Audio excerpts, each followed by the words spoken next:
শক্তি এক অত্যন্ত বিচিত্র বস্তু, বা বলতে পারেন অনুভূতি।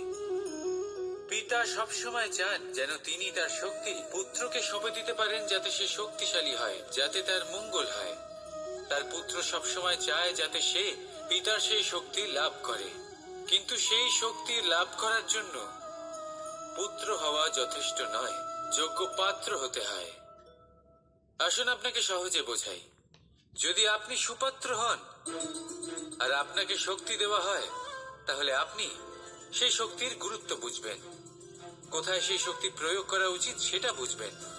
আর এটা যেহেতু অর্জন করা শক্তি হবে, সেই শক্তির অপব্যবহার হবে না।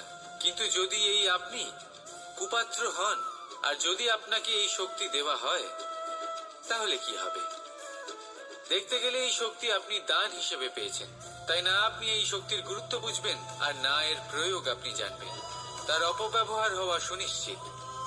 তাই যদি আপনি কোনো শক্তি অর্জন করতে চান, তাহলে আগে তার যোগ্য হয়ে উঠুন। পুত্র নয়, পাত্র হয়ে উঠুন। আর আমার সাথে ভালোবেসে